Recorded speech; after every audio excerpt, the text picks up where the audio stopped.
ये कहानी एक इंसान की संघर्ष की कहानी है जो अपने फर्ज के लिए अपनी जान की भी चिंता नहीं करता। रिहायशी इलाकों तथा व्यापारिक संस्थानों की सुरक्षा के लिए चौकीदार अहम भूमिका निभाते हैं, लेकिन कई बार इसके लिए उन्हें बड़ी कीमत चुकानी पड़ती है। ऐसी ही कहानी चौकीदार, जहां एक रिहायशी कॉलोनी में एक चौकीदार अपने परिवार के साथ रहता था। वह सारी रात कॉलोनी की सुरक्षा के लिए जागता था। वह बहुत ईमानदार व्यक्ति था। उसे कॉलोनी में काम करते हुए 8 वर्ष गुजर चुके थे। कॉलोनी में एक से एक बड़े व्यापारी रहते थे और जो चौकीदार को खुश होकर कुछ पैसे दे दिया करते थे, जिससे उसका गुजारा अच्छा चल जाता था। एक दिन कॉलोनी में रहने वाले एक व्यापारी का पैसे के लिए जान से मारने की धमकी मिलती है।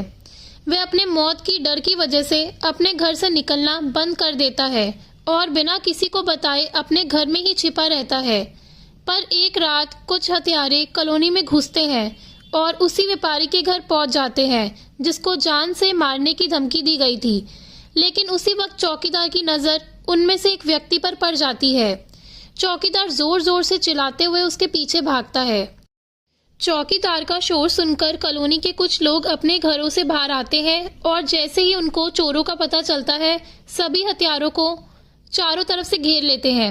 हत्यारे अपने आप को फंसता देख दुम दबाकर भागने लगते हैं। तभी चौकीदार उन्हीं में से एक व्यक्ति को पकड़ लेता है, लेकिन वह चौकीदार को चाकू मार के भाग जाता है।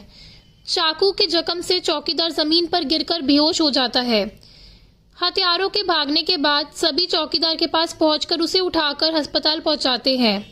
चौकीदार ने जिस व्यक्ति की जान बचाई थी, वह व्यापारी चौकीदार की बहादुरी से बहुत प्रसन्न होता है और उसे इनाम देता है। घटना का रुख बड़ा होता देख पुलिस भी अस्पताल पहुंच जाती है और चौकीदार का बयान लेने लगती है। साथ ही व्यापारी से धमकी वाली बात पता चलने पर पुलिस हत्यारों को पकड़ने के लिए सारे इलाके में जांच अभियान चला देती है। हत्यारे अपनी साजिश में नाकाम हो चुके थे।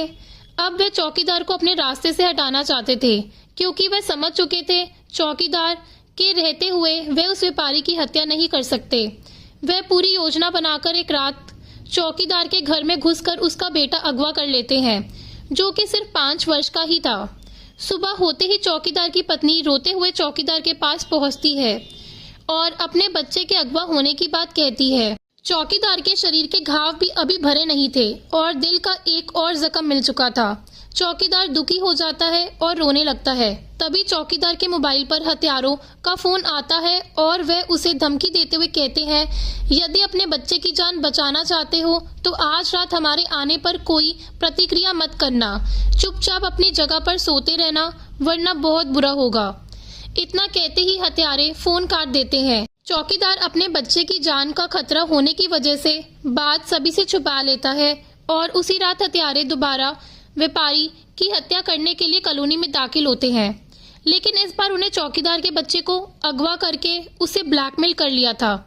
चौकीदार की आंखों के सामने ही 5 हत्यारे व्यापारी के घर में घुसते हैं।